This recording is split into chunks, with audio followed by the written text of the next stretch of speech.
Nope. There's zero evidence of Jesus ever have lived. Have you ever said that before? The real question is, have you closed your ears to hearing any kind of evidence being presented to you, or is there actually no evidence? So will you be willing to listen to the evidence? I know that you don't take the Bible to be true, so that can't be really used for as evidence.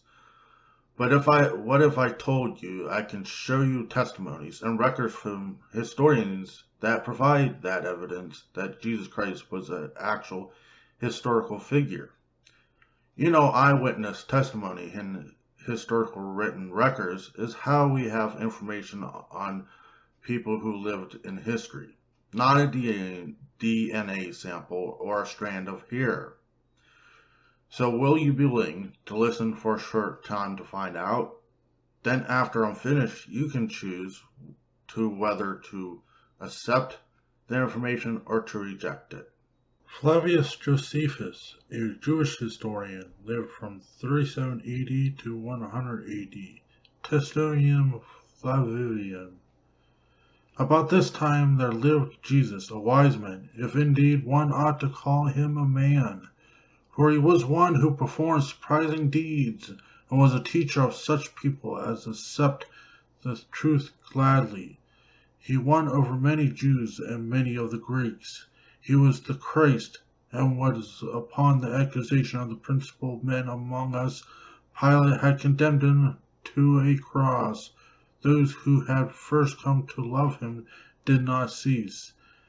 He appeared to them, spending a third day restored to life, for the prophets of God have foretold these things and 1,000 other marvels about him.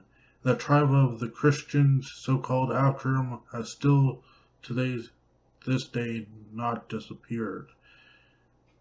In his book Antiquities of the Jews, Book 18, Chapter 3, Paragraph 3. Cornelius Tacitus, a Roman historian, lived from 56 AD to 120 AD.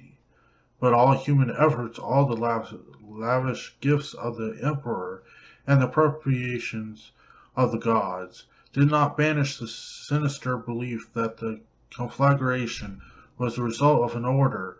Consequently, to get rid of the report, Nero fastened the guilt and inflicted the most exquisite tortures on a class hated for their abominations, called Christians by the populace. Christus, from whom the name had its origin, suffered the extreme penalty during the reign of Tiberius at the hands of one of our procurators, Pontius Pilate, and a most mischievous superstition, thus checked for the moment, again broke out not only in Judea, the first source of the evil, but in Rome, where all things hideous and shameful from every part of the world find their center and become popular. According, an arrest was first made of all whom pleaded guilty, then upon their information an immense multitude was convicted, not so much of the crime of firing the city as of hatred against mankind. Tacitus, in his book of the Annals, Book 15, Chapter 44. The Talmud, written 200 to 500 AD.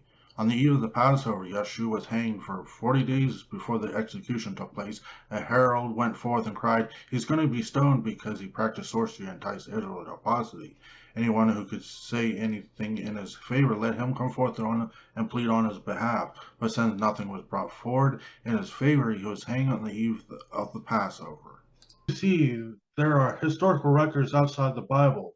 There are records written by Romans, which hated Christians, and records written by the Jews, who also hated Jesus. So now it's time for you to choose. Will you accept or reject?